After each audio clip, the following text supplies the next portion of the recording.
Howdy everyone, Poacher here with an Age of Magic video. In today's video I wanted to do a character analysis on the two new champions, Cage and Suna, and also I wanted to talk about who was the winner of my first ever competition.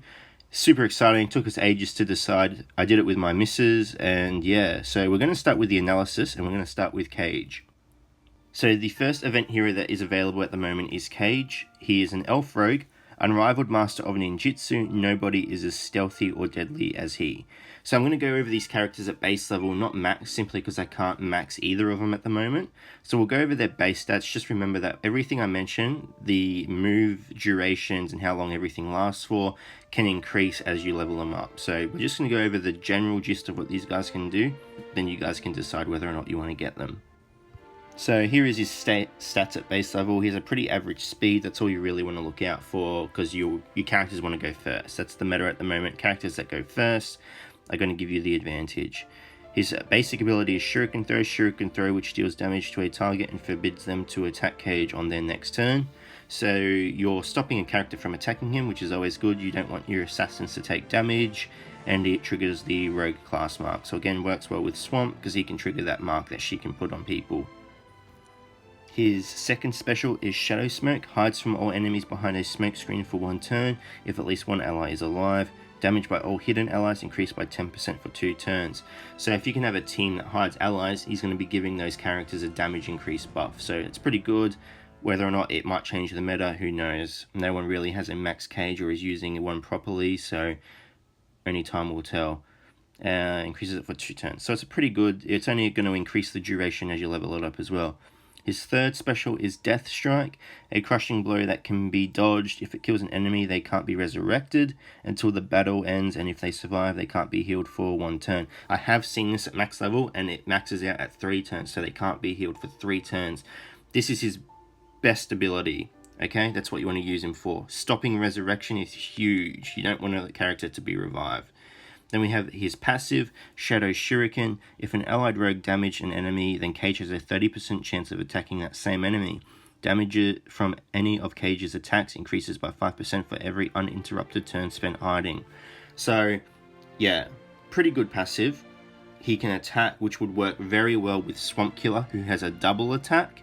If she can't trigger the rogue mark, then Cage has that chance of following up and triggering it, so you're increasing that chance of sleeping someone.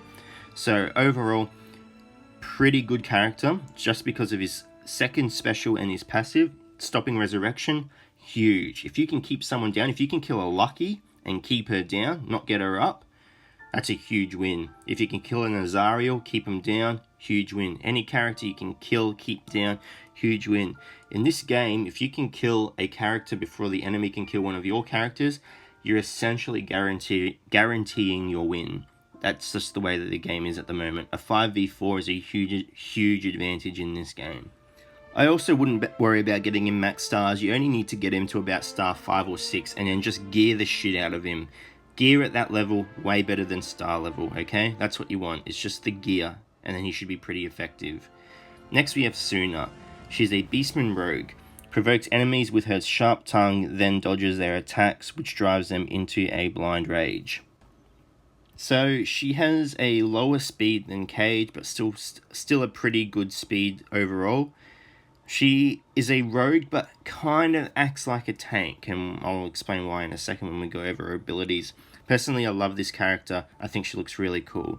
Her basic is Yo-Yo. Strikes with a combat yo-yo, triggers rogue class mark. So it's nothing special like Cage's basic. It doesn't have any bonus little effects to it. It's just a straight up basic attack that can trigger the rogue mark.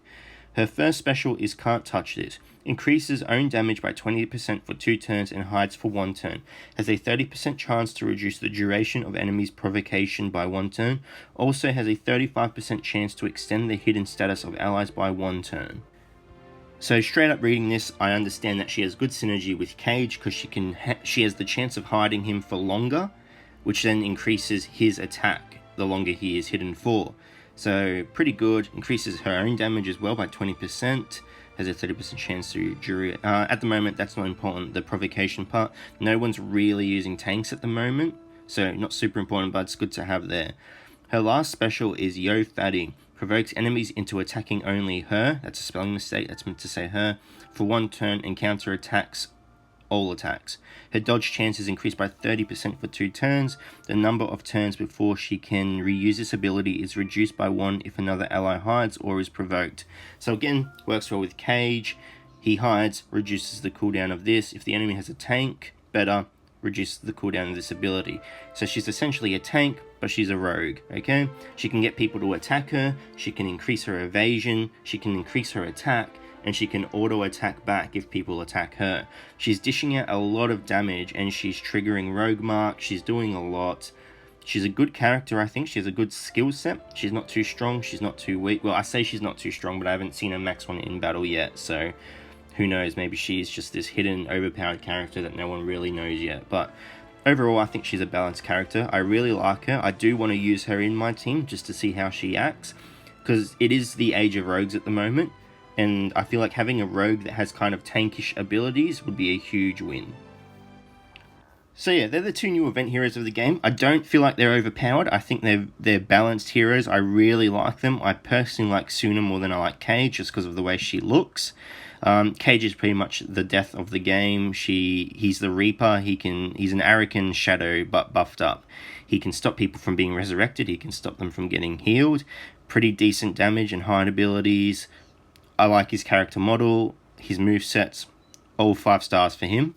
And funny enough, I was talking to AirDog in Disco while making this video, and he suggested that using Cage with Gasser can hide rogues, healers, and casters. So again, getting those, getting Cage hidden, increasing his damage, and Gasser's hide ability does increase damage as well. So double damage buff, that's pretty huge. You could get Cage pretty big, I reckon. It'd be interesting to try that. Suna, 5 stars as well. I think she's balanced. Again, I haven't seen these characters at max level in battle, so I might be completely wrong, but I honestly believe these characters are pretty balanced at the moment.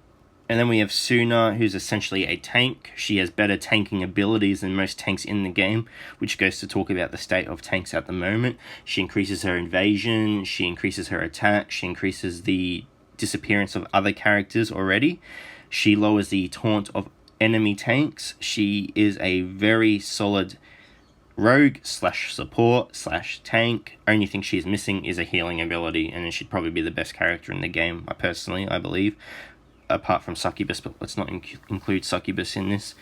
So yeah, I want to gear her more than I want to gear Cage. I personally want her in my team, but I also understand that these 2 characters seem to work very well together, and maybe that's why they've released them both at the same time, because they're 2 characters that are going to synergize very well together, and maybe it's a hidden hint that at max level these 2 characters can do some pretty devastating things. But until somebody has them both max and is using them in battle, we're not going to be able to tell. So that is my analysis of these 2 champions. I think they're great. I want them both. I'll get them both. I won't be able to get them max level though, which is a bit of a shame. But yeah, hopefully this has helped you decide on whether or not you want to get them. Personally, you've got to get every champion in the game at some point. And yeah, there is one other thing I did want to mention about these characters though. And it's something that's kind of bad news. I wish I did find out sooner. I only found this out last night, and if I did find out sooner, I would have made a whole video just for this to let people know and warn them. From what I have heard, and I'm pretty sure it's true, the event for these heroes will only be coming out once every 3 months, unlike Rock and Succubus, where their events only come out once every month. So straight up, I know people are going to be pissed. And that's why I hate bringing it on my channel and telling you, being the one to tell you, because I feel like some of that anger might go towards me, but whatever, I feel like you guys deserve to know. I've looked everywhere. I can't find any information on them warning us that the events were only coming out once every 3 months, which is pretty shit. I feel like people should have known that, so they could prepare, and I feel like they should have given us a bit more time to prepare for Cage. Sooner, I don't feel like it's going to be as much as an issue, because people have that extra week to prepare for Sooner. They can get their champions, the event's going to be out for a week, so you've got 2 weeks overall to prepare for that, whereas Cage was just thrown upon us. And not a lot of people have max dwarves. Dwarves are pretty shit in the game at the moment. No one had reason to train them or use them, especially 5 of them.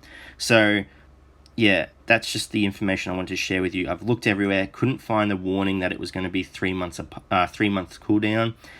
If the information is out there and I've just been blind and I haven't seen it, I deeply apologize. I did look everywhere though, so if I'm blind, I'm blind. And if I'm wrong, that's good as well, because 1 month apart, that's fine. Everyone's fine with 1 month, but 3 months is going to be a bit harsh, I think, and I think it's going to cause a bit of backlash. So I wish I could have warned you guys sooner, but I did find out last night, and I did throw it straight into this video, so sorry about that, everyone. On a different note, we have picked the winners for my first ever competition, and when I say we, I mean me and my partner. We both went through separately and read all the comments and then picked ones we liked. Then we cross-matched and picked a winner from there. There are a lot of comments that I loved. I loved reading them all, but there were so many in there that I really enjoyed reading. Unfortunately, I can't pick everyone, but the turnout for the event that I did was so spectacular and so much more than I thought it was going to be, that it has encouraged me to make me want to do more competitions in the future. So please look out for those. I am still very small, and it did cost a tiny bit, so in the future I do hope to do more and more, but we'll get there when we get there. So we'll go over the winners. I've picked 2 winners and an honourable mention, and I'll explain why it's an honourable mention at the very end. So yeah, let's go over them and I'll read them out to you. So first up we have CV. My favourite character is the Worm Priest. Got him, it's a boy, so I'm going to call him him. Got him not long ago, ever since I'm still kind of a beginner. For heroes I have right now, he's a lot stronger, can withstand attacks, has amazing AoE damage, and raises attack of all kobolds in your team. Looks really cool monster, looks like a really cool monster, and has amazing animation on his last skill. Family of kobolds would be nothing without him. He may not be the easiest hero to obtain, but I don't regret it. I like this game, and as they announce new events, you'll basically need every hero class buffed to get rare event heroes. Still working on kobolds though for the rock. Don't really know if having a complete kobolds team is good for arena, but now they are my priority. So this one kind of stood out to me because it's Worm Priest. I've talked trash about Worm Priest for so long now. Every time I battle a team, I always say free win if it has a Worm Priest in it, because he's just so useless at the moment. And this comment inspired me. I hope they do make Worm Priest good again. At the beginning of the game, in beta, Worm Priest used to be a monster. If you paired him with Rock, they could wipe out any team together. They were just devastating. But then the health buff came out, and ever since then, Worm Priest has just been forgotten. And to see someone comment about him, saying that he's their favourite champion, I don't know, it kind of got me pumped. It was exciting to read it. I love that someone's passionate about a champion that isn't meta compatible at the moment. And that was part of the reason I wanted to do this competition, to see people talk about characters that aren't really used anymore. So that's first place. In second place, we have Zestia. Now, Zestia's comment reads, "Hey, it's Zestia from Discord. My favourite character since the start of the game is Danae. Since the beginning, I was entranced by her art, both the character design and the background loading screen. After looking at her abilities, I just knew I had to have her. It also helped that the Barbarians were the strongest team when I started.